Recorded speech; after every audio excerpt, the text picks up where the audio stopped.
सुनहु प्राण प्रिय भावत जी का, देहु एक बर भर तहि टीका।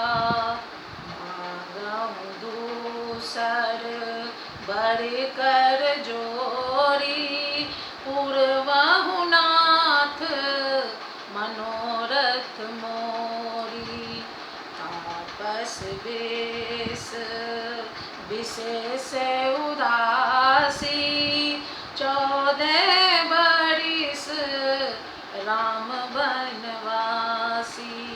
सुनि मृदु बचन भूपहि अशोकु, शशिकर छुअत विकल जिमि कोकु। गयाऊँ सहमि नहीं कछु कहि आवा, जनु सचान बन झपटे उलावा।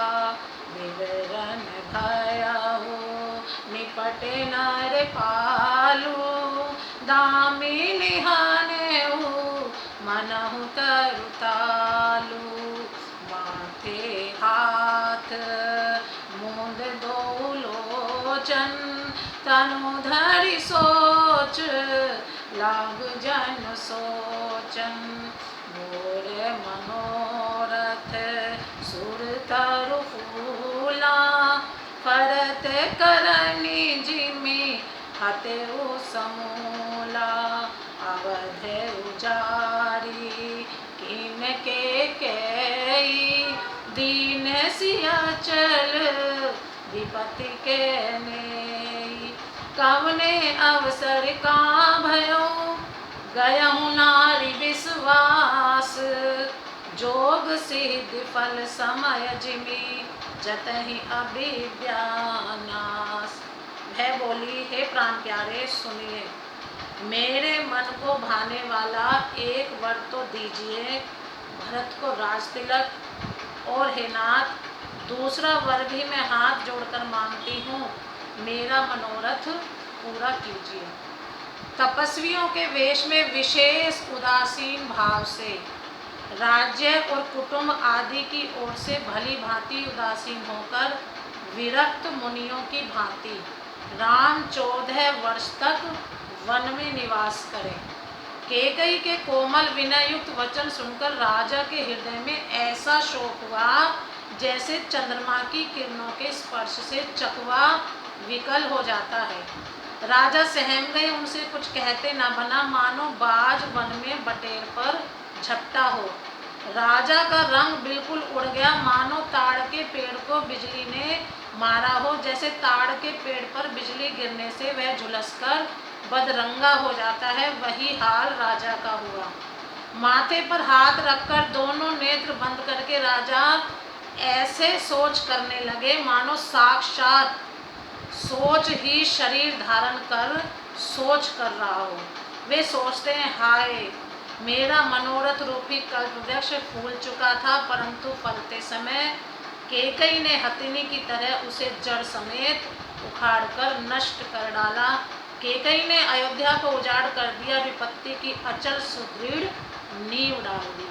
किस अवसर पर क्या हो गया, स्त्री का विश्वास करके मैं वैसे ही मारा गया, जैसे योग की सिद्धि रूपी फल मिलने के समय योगी को अविद्या नष्ट कर देती है। एहि विधि राउ मन ही मन झाका, देखी कुभांति कुमति मन राका। भरत की राउर पूत न होही, आनेहु मोल बेसाई की मोही। जो सुने सर्वस लाग तुम्हारे, काहि न बोलऊँ बचन संभारे। देहु उतर अनुकरहु कि नाही, सत्य सहंद तुम रघुकुल माही। देन कयऊँ अब जनि बर देहु, तजहु सत्य जग अपजस लेहु। सत्य सराहि कयऊँ बर देना, जानेहु लेहि मागी चबेना। सिबिध दीच बलि जो कछु भाषा, तनु धर तजहु बचन पन राखा। अति कटु बचन कहत कैकेयी, मानहु लोन जरे पर देई। धर्म धुरंधर धीर धरी, नयन उघारे राय। सिर धुन लीन उषा से असी, मारे सी मोहि उठाए। इस प्रकार राजा मन ही मन झींक रहे हैं।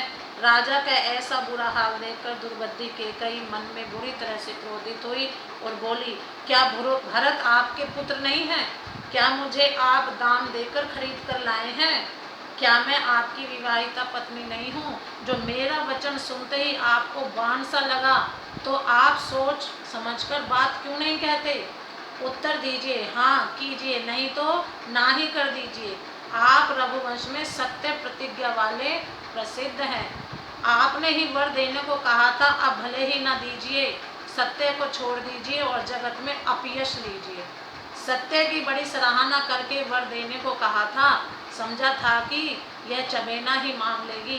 राजा शिबी, दधीची और बलि ने जो कुछ कहा, शरीर और धन त्याग कर भी उन्होंने अपने वचन की प्रतिज्ञा को निभाया। कैकेयी बहुत ही कड़वे वचन कह रही है, मानो जले पर नमक छिड़क रही हो। धर्म की धुरी को धारण करने वाले राजा दशरथ ने धीरज धरकर नेत्र खोले और सिर धुनकर तथा लंबी सांस लेकर इस प्रकार कहा कि इसने मुझे बड़े कठोर मारा, ऐसी कठिन परिस्थिति उत्पन्न कर दी जिससे बच निकलना कठिन हो गया। जय श्री राम।